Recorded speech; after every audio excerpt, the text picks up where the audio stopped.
Hey, good morning, everybody. Welcome back to the channel, and thanks for all the awesome birthday wishes. Gosh, tongue twister today. And the eclipse happened, went off without a hitch, and I pretty much stayed put here for my birthday. I just hung out, kind of observed the eclipse. It was a weird eclipse, wasn't it? They called it devil horn eclipse, and I guess it was visible on the eastern seaboard. For any of you that live in New England, you probably saw it if you were up first thing in the morning, like 6:30 a.m., 7 a.m. is when it kind of went down, and it was a partial eclipse. And so apparently it looked like devil horns coming up out of the sunrise. What a trip, right? I hope everyone's doing well this morning. Lots to catch up on, lots going on in the tech sector that we need to talk about. There's also black bag roundups happening in plain sight here in 2025, if you can believe that.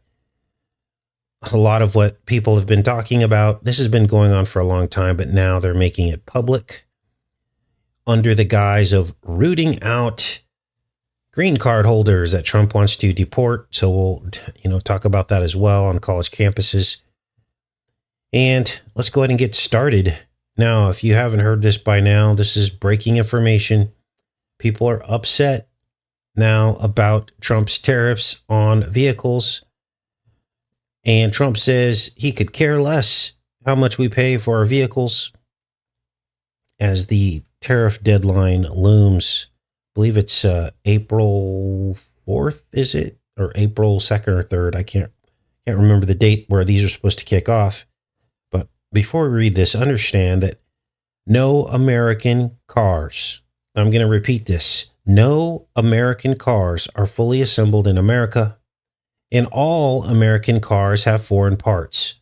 So any tariffs on these foreign countries will mean higher car prices, higher insurance, regardless of whether or not you buy an American car. That's not going to matter. Foreign or domestic. Trump's telling people, oh, just buy American, but that's not going to matter. Let's read this. Trump says he couldn't care less if car prices go up due to tariffs. People are going to buy American made. Yes. And it might reduce their price somewhat compared to all foreign cars. But at the end of the day, all car prices are going to go up. Now, it's funny because I always thought, I don't know if this is a Mandela moment, but I always thought that the phrase was, I could care less. And Trump says, I couldn't care less. So I don't know. Correct me if I'm wrong on that. Did he say this correctly? I couldn't care less. I think it's supposed to be, I could care less. Another one of those I Pet Goat 2 moments, right? Remember Bush in I Pet Goat 2? Fool me once. He didn't even remember the saying, and he just said, shame on you, can't get fooled again. This is maybe one of those moments that signals some kind of influence happening. Let's keep reading here. President Trump said he couldn't care less if international automakers increase pricing due to his 25% tariffs on all foreign-made auto parts and imported vehicles, announced several days ago. The move, which was censured by foreign automakers and leaders and led to the fall of shares and stocks for companies like General Motors and Ford, escalated tensions and a looming trade war. The American Automotive Policy Council, representing domestic automakers, said in a statement that it is critical that tariffs are implemented in a way that avoids raising prices for consumers and that preserves the competitiveness of the integrated North American automotive sector. In a sprawling interview with NBC News, Trump maintained the message is congratulations. If you make your car in the United States, you're going to make a lot of money. If you don't, you're going to have to probably come to the United States, because if you make your car in the United States, there is no tariff. Asked whether he had convened U.S. auto industry CEOs to tell them not to raise prices, Trump responded, no, I never said that. I couldn't care less if they raise prices because people are going to start buying American made cars. Wow. I couldn't care less. I hope they raise their prices because if they do, people are going to buy American made cars. We have plenty. He concluded, no, I couldn't care less because if the prices on foreign cars go up, they're going to buy American cars. It almost sounds like he misunderstood the question because the prices are going to go up on everything. Now, look at these comments. Wow. Now, here's how the right-left paradigm works, okay? Now, all of a sudden, the left is the one criticizing Trump on the tariffs. But they're doing that so that the right defends Trump on the tariffs. You see how this works? So in this case, the right or the left is actually correct about this criticism. But no one's going to believe it because they will die on the hill of Trump, right? They will not ever admit this. So here we are, you guys. This is going to get real ugly. Now, way back when, before the election, we had discussions about this. And I remember I told you guys, get what you need now. Take advantage of these Christmas sales, which I never, ever give that advice. But in this instance, I said, our entire economy is going to change. And you should probably get the things you need, goods that you're going to need, chainsaws, all of that stuff. Remember this discussion we had before, like, Trump even won? I was like, you guys, first of all, he's going to win. Second of all, you need to get your things now. Well, those of you that took my advice are good because you have everything you need and you can weather the storm. Those that didn't, who are going to have to buy a new car this year or even a used car or anything else, are going to pay a lot more than you did before. Crazy, right? And of course, there's all this talk of recessions. And I don't know if I anticipated an actual recession, but it just goes without saying, right? Now, here's what else is going on. Trump just went full-blown digital money. On any form of payment that you send to the federal government, used to be you could write a check to the federal government for taxes or anything like that. You could kind of protect the privacy of, it's an illusion, right? Privacy is an illusion now, but you could kind of keep them out of your bank accounts and things like that by simply writing a check. I don't know if they allowed cash. I don't know. I don't think you could have sent cash. Conceivably, I guess if you went into one of these offices with cash and paid your taxes, but now all that's gone away. Trump signs executive order to eliminate paper checks for Treasury payments. Everything's going digital now. This is the gradualism of America. Everything's going digital. Now, again, a lot of channels talked about things going digital. But it's like here, you guys, we're one step away. Once the federal government sets the precedent, the rest is going to just snowball. Now, let's read this. This is important. The federal government will stop issuing paper checks for disbursements effective September 30th and will stop accepting them for payments as soon as practicable. At that end, the federal government will switch to electronic payments as mandated by the executive order. This order promotes operational efficiency by mandating the transition to electronic payments for all federal disbursements and receipts by digitizing payments to the extent permissible under the law. Wow, the disbursement for which the federal government will stop issuing paper checks include intergovernmental payments, benefits, vendor payments, and tax refunds. So here we are. Now, a lot of other channels have already reported on this. I think I heard Call for an Uprising did a show on this a couple days ago. So this is not new information for most of you, but we need to raise the alarm bells. There's not a lot we can do at this point. Trump now has a mandate. He believes he can do anything he wants because he was elected unanimously. And so pretty much at this point in America, we get what we asked for, right? We had a window of opportunity to kind of warn people, but people are so entrenched in the right and left paradigm that they always will pick the lesser of two evils instead of rejecting the entire system and demanding change with their vote instead. Like write in nobody or something. They don't want to lose a contest. And they're so convinced that Democrats bad, Republicans good, Republicans bad, Democrats good.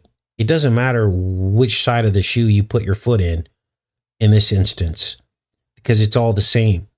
And until we step out of the game, until we walk off of the chessboard that's controlling our minds and letting these people get away with this stuff, then we're never going to, things will never be solved. Now, here's something else that's been going on for a very long time. Black bag snatch and grabs. Yep, take a look at this.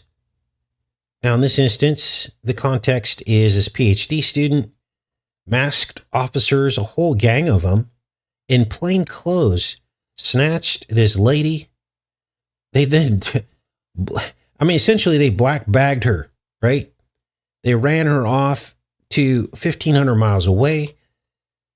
She was trying to get a hold. They wouldn't even let her contact her attorney at first because, remember, under Trump's new rule, if you're a green card holder, essentially you're one step away from being designated as a domestic terrorist, and then all your rights go out the window, right?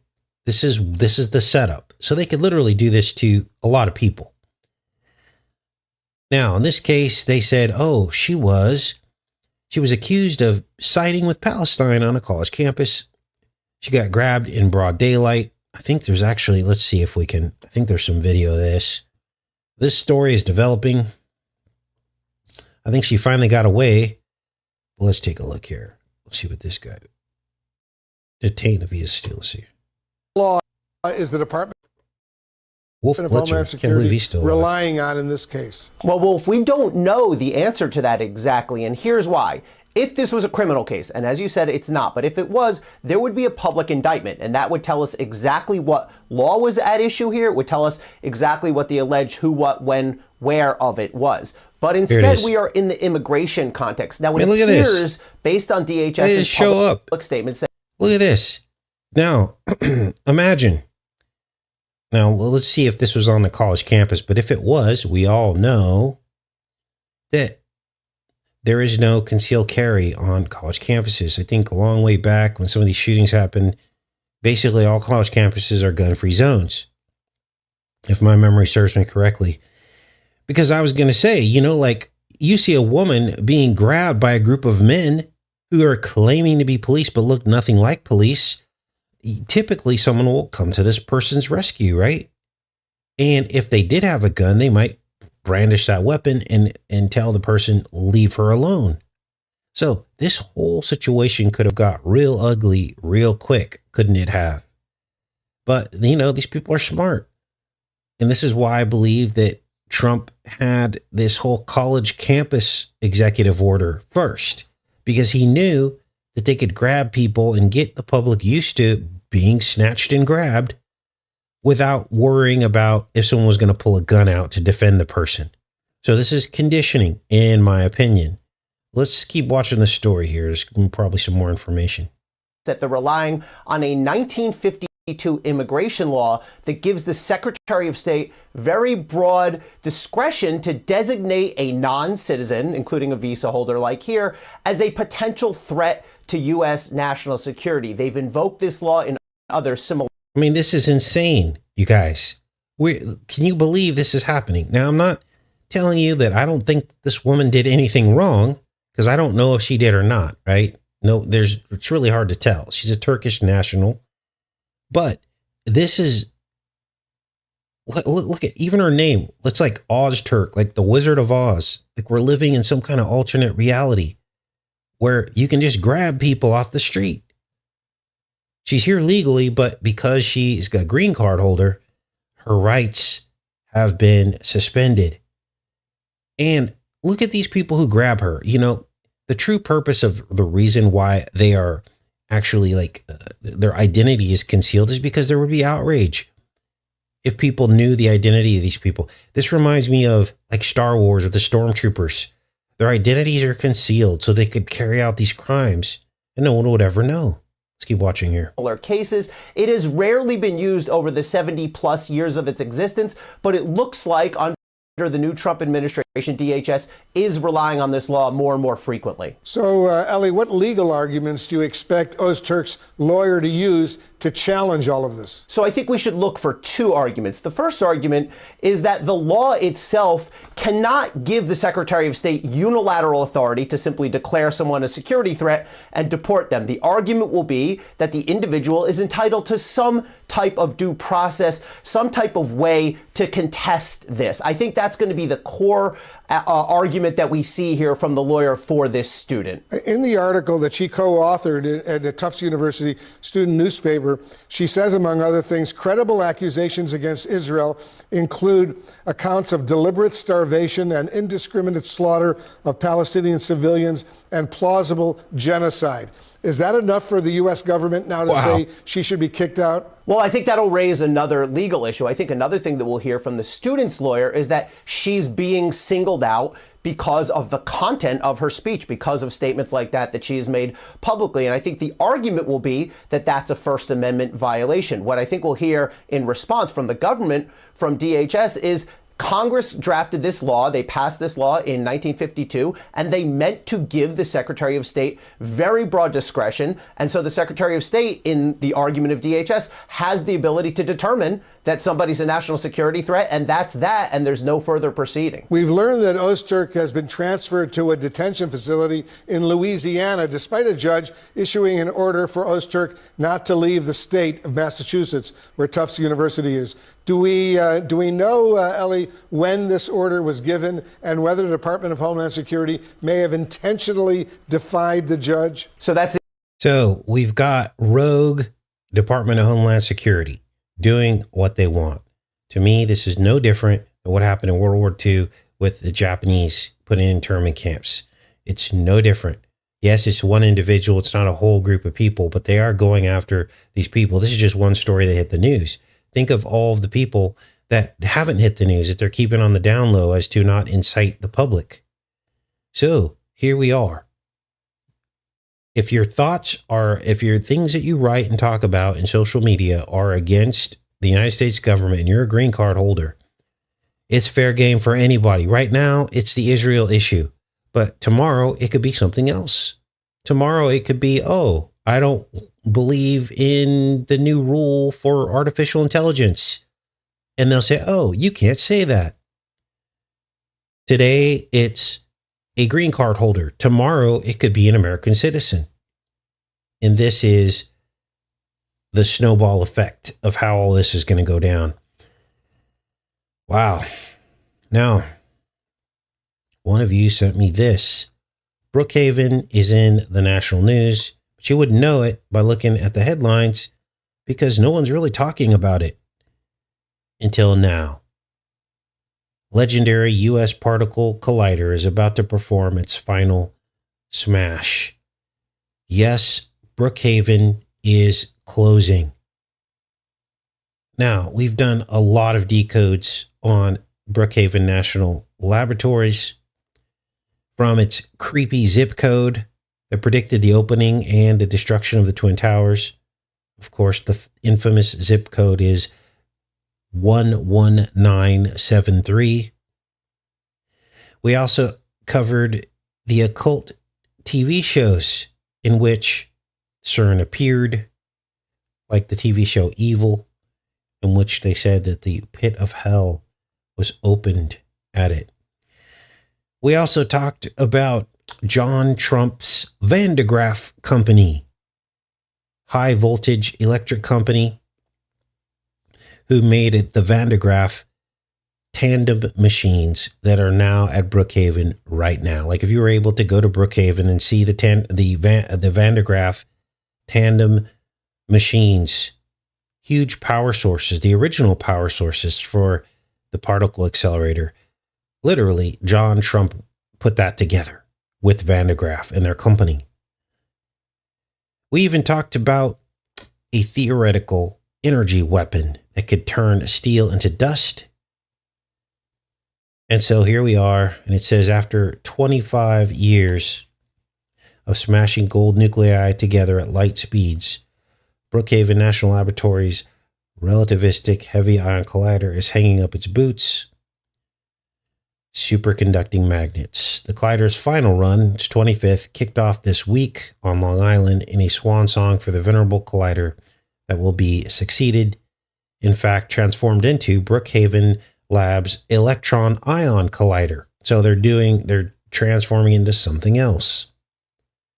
Over the course of 2025, the physicists will complete data collection on quark gluon plasma, the soup of particles that existed in the early stages of the universe. The original idea behind the RHIC was to create for the first time on Earth a state of matter that existed in the universe, a few blah, blah, blah, all the nonsense. You don't think that when you boil water, you're going to make something that's much more liquid than water itself, right? So this is just some theory that they're talking about here. So it's not actually going away. They're just transforming it into something different. The RHIC is going to be now the EIC. So here's the new plan. And it looks similar, I guess. Let's take a look at this. Here's a side-by-side. They're adding something here. Electron accelerator. That's new. Gosh, it's just like... So, I know this is a bit of a loose connection, but essentially, they went from the gold particles to something new. And you can almost make out the 666, which is, of course, in the logo of the CERN Hadron Collider. This first one here is a 6, then there's a 6 here, and then there's a 6 down here. Spooky, you guys, very spooky. So a next generation Hadron Collider will be in its place. So we'll be following this. I'm sure that there'll be much more occult symbolism surrounding this new technology that they're upgrading this to. From gold to now, what is this? What do they call it? An ion? Electron ion.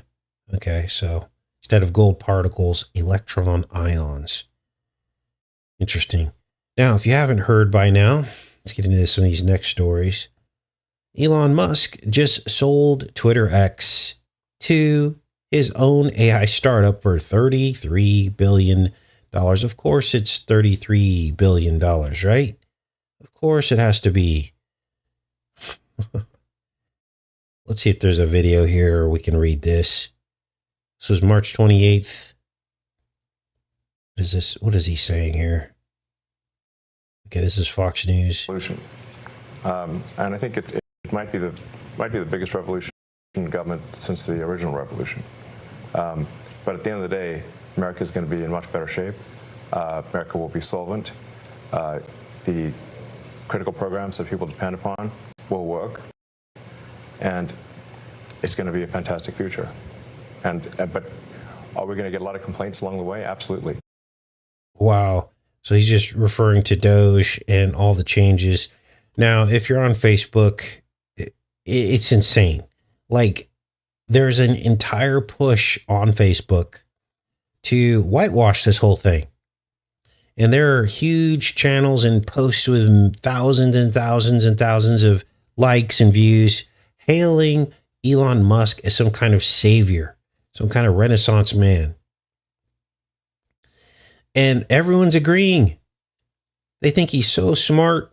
I mean, when I talk to the sleep people, their impression of Elon Musk is that he's brilliant and we should be, he's basically being compared to Einstein almost in what he plans to do. And people are putting complete trust in this process, thinking that there's nothing to see here, move along.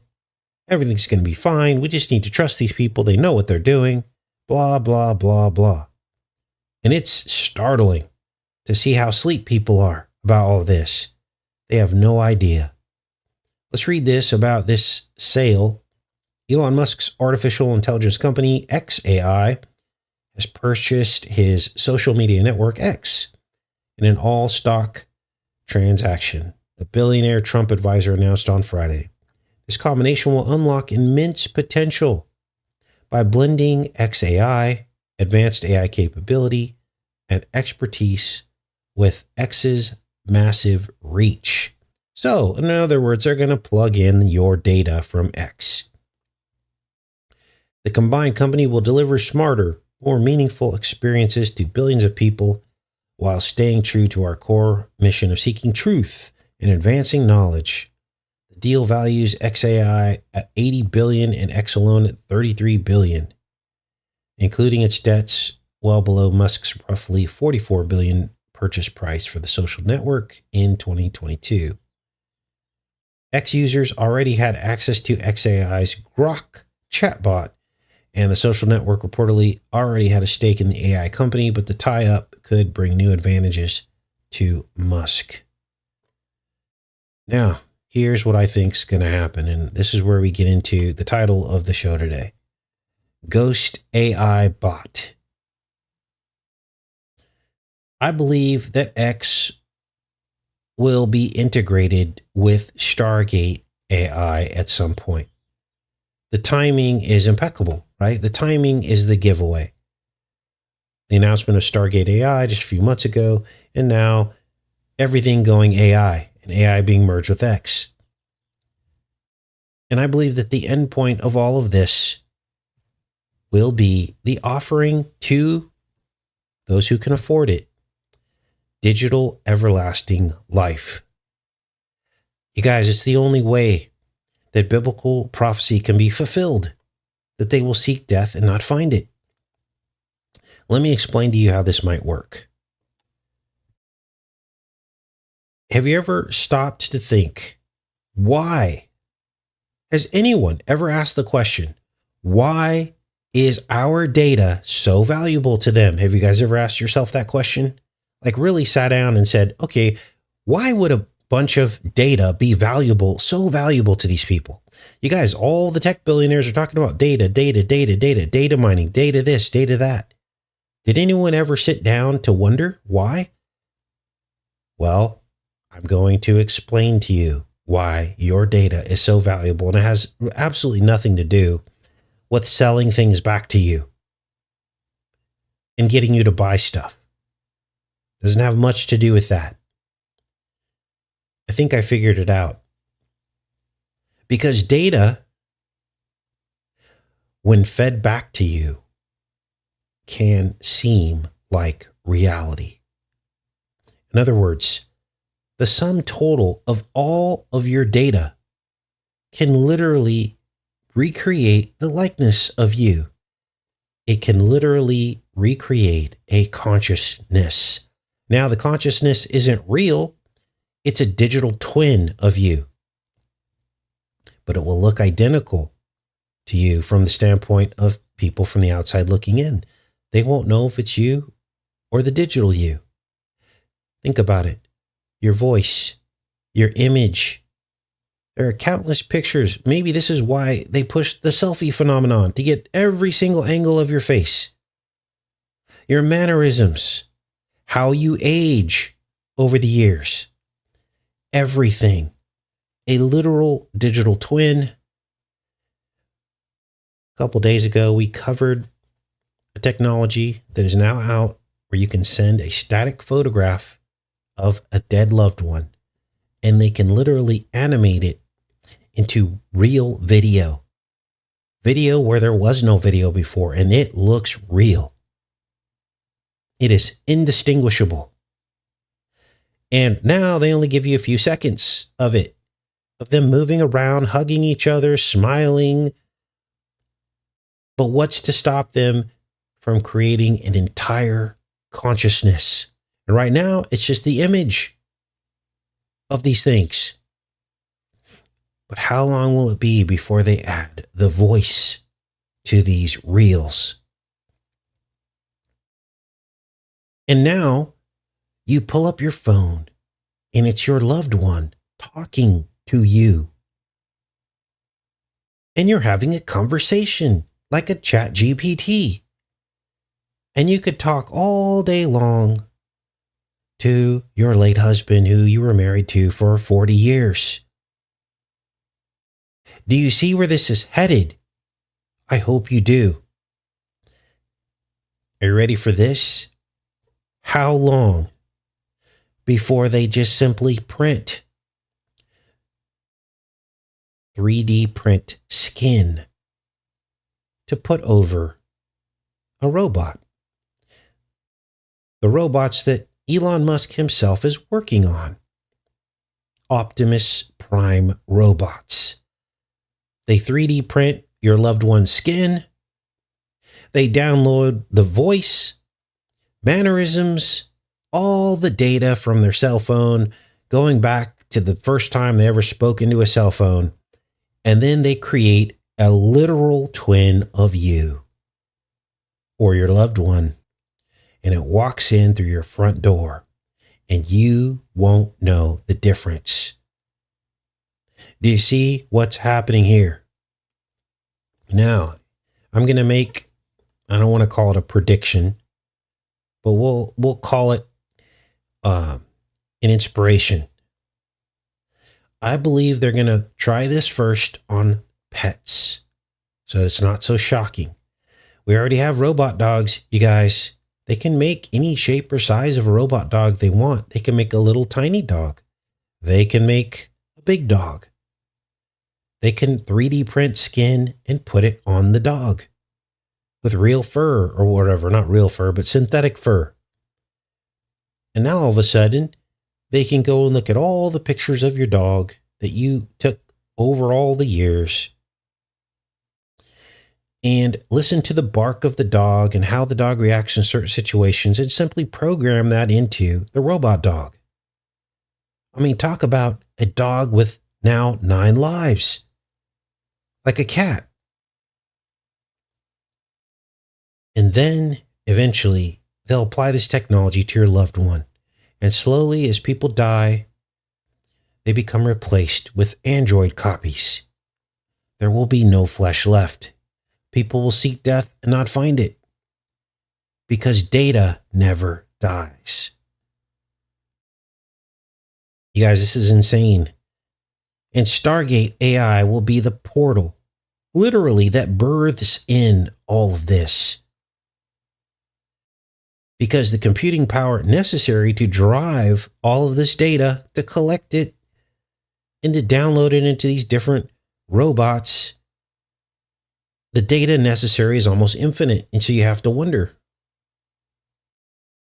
is this why they're building Stargate AI? They're getting to the end and they're like, we got to make an offering. We got to offer people God-like capabilities, literal miracles. Miracles. Otherwise, they're going to serve the Most High. This is what they're working on. Now, one last story today. AI ghost bots. Can you believe this? Now, this was just an inspiration, as I said, downloaded. And I don't know if this is going to happen, but it sounds like it is. Now, I know all of us know somebody who only drinks diet drinks. One person comes to mind in my life. I'm like, you drink that stuff? And yeah, there's some people that just drink diet drinks. They actually believe that these diet drinks are helping them. And then you find out stuff like this. Now, understand that at some point, even the evil ones have to tell you the truth. But the damage is already done.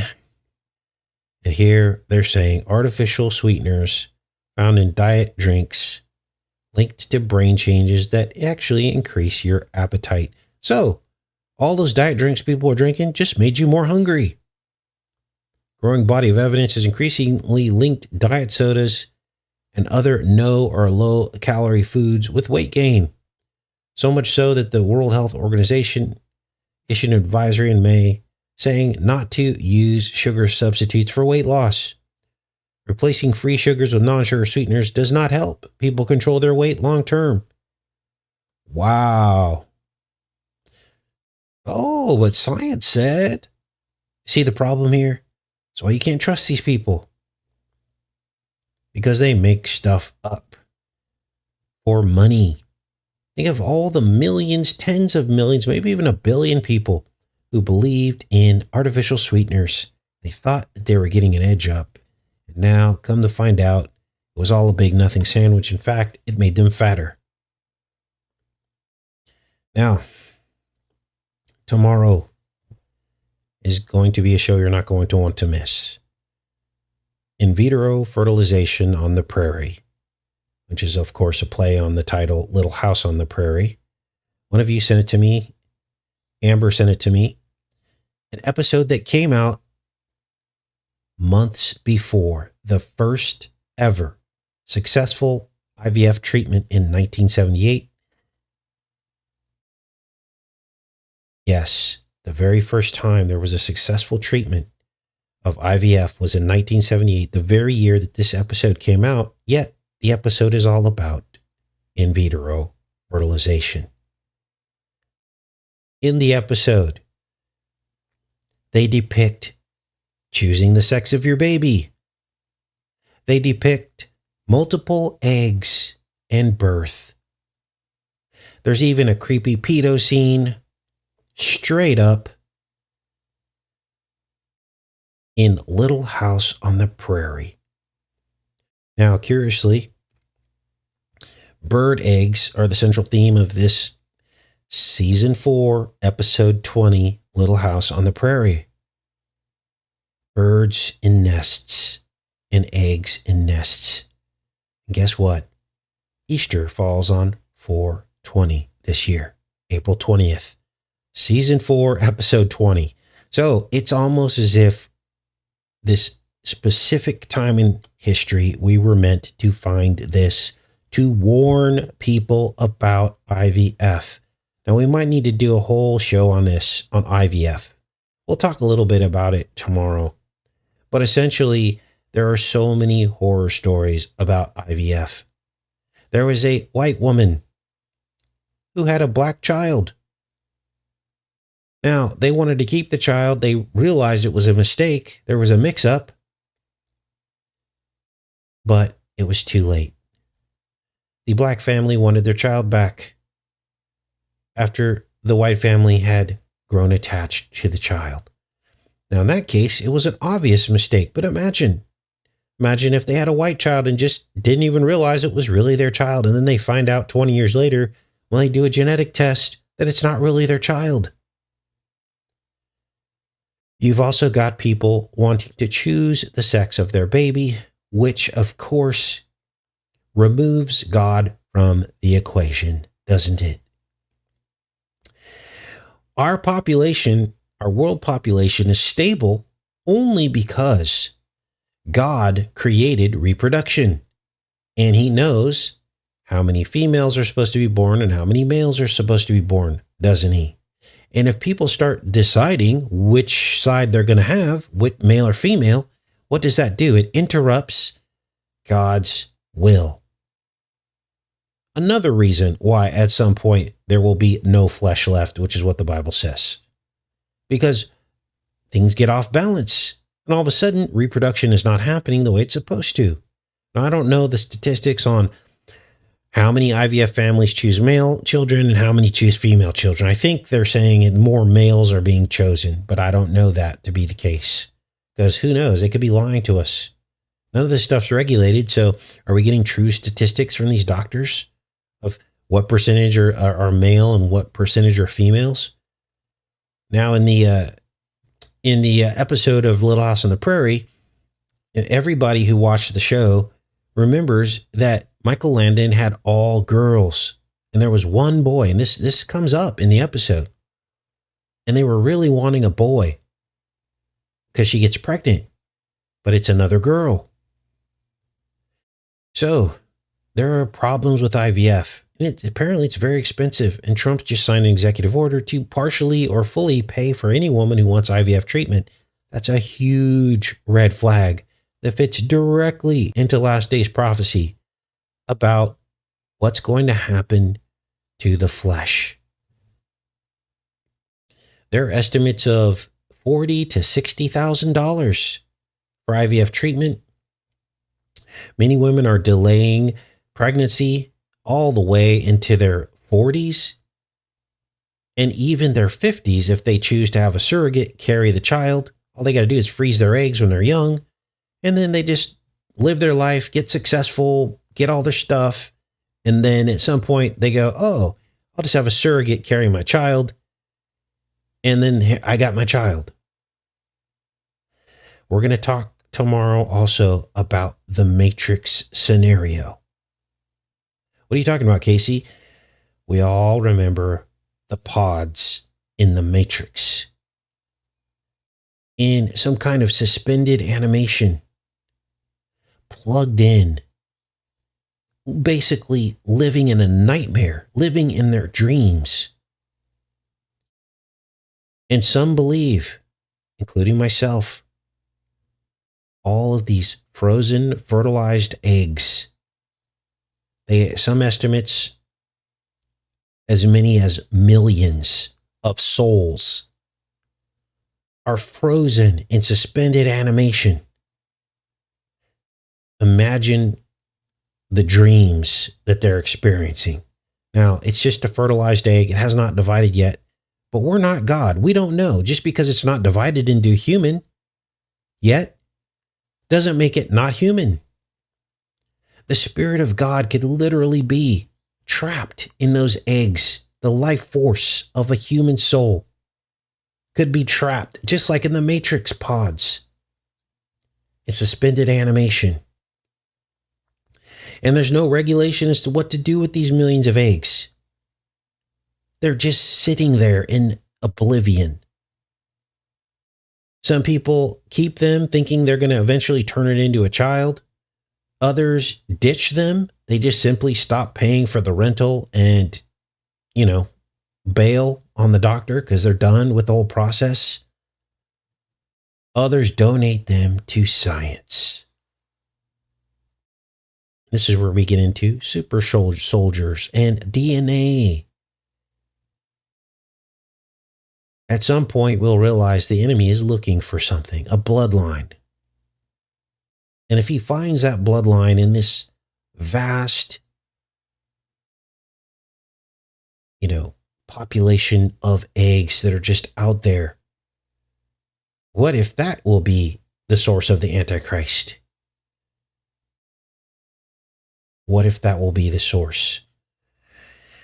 Wow, you guys, crazy. Okay, I'm back in the chat. We needed to have that discussion about IVF. We'll expand on it more tomorrow.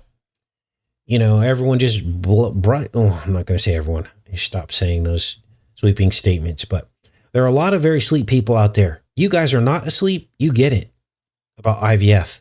But how many passes are we going to give Trump on some of these things that he's doing? This is horrific. IVF used to be reserved for people who absolutely could not have children or something happened.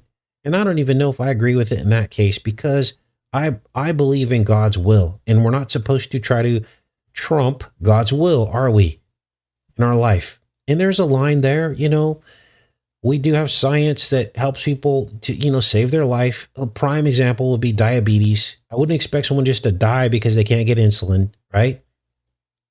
That's one end of the spectrum to preserve life, which I think God would be completely fine with. But then the other end of the spectrum is IVF, choosing the sex of your baby, choosing genetic traits of your baby, using it as a tool to I guess, be selfish, to not want to be a mom until you're ready to be a mom, and to trump nature and go around God. God meant for us to have children when we're young. It's all throughout nature. We see it. Older animals don't get pregnant. And so we're going to trump God. And this is what's happening. This is not good. Anytime you're in rebellion against God, it never ends well for anybody, does it? So here we are, you guys. Yeah, I see in the comments some talking about eugenics. Absolutely. This is straight up. Straight up. Do you think these rich people, like Trump, that now there are, think about this for a minute. Let's flesh this out. Because remember, I get Ivana and Ivanka mixed up. Anyway, Trump's ex-wife, 3 children, and she claims that she had the IUD each time. Now, for those of us that used to work in the industry, pharmaceutical industry, I used to actually sell the Mirena IUD. I sold against the copper Paragard IUD. Those statistics are completely unbelievable. The rates of that happening are completely not with factual evidence. So that tells me that there is a possibility that even Trump's own children from Ivanka were conceived through IVF, and that the whole IUD thing and accidental pregnancies was a lie. And so now you look around you, I know a lot of people do like transpocalypse and all this stuff, and that person's a female and that person's a male. Maybe we should also start looking at people when people are claiming that they're carrying a child. They're probably just wearing a pregnancy suit so they can be a hero to everyone around them, but literally they're probably not even carrying the child. Think about it. Why would a very successful actor or actress change their body? Because when you're pregnant, your body changes forever. When they can just get a secret surrogate and then wear a pregnancy suit and pretend like they got pregnant so everyone around them respects them for carrying a child. Oh, they're one of us, but they're really not. Right? You see how this works? The enemy deceives us through lies. And so we got all these actors and actresses conceiving children through IVF. Wow. Okay, I'm back in the chat, you guys. Mike says, creating a temple that will last forever without Jesus. Yeah, it's sneaking in through the back door. Sweet says, I've gotten away with using paper checks for years. Auto pay, tax refund. See, here's the problem, speaking of taxes. Once they're into your bank account and they have direct deposit and direct payment out of your bank account, that's one step away from simply just taking the money. They don't even need permission at one point. They'll go, oh, we already have your banking information. We'll just go in and take what we want. You owe us this. Boom, it's gone. You think they're not going to do that? Of course they are. So Bill says, crept in unaware. Homunculus. Love you guys too. Thanks for showing up, and we'll get into that tomorrow. That's going to be a show, and I was almost going to do the Little House on the Prairie IVF today, but it really deserves its whole own show, right? So that's what we'll do tomorrow. Have a rest of your day, you guys. Much love to you. Take care.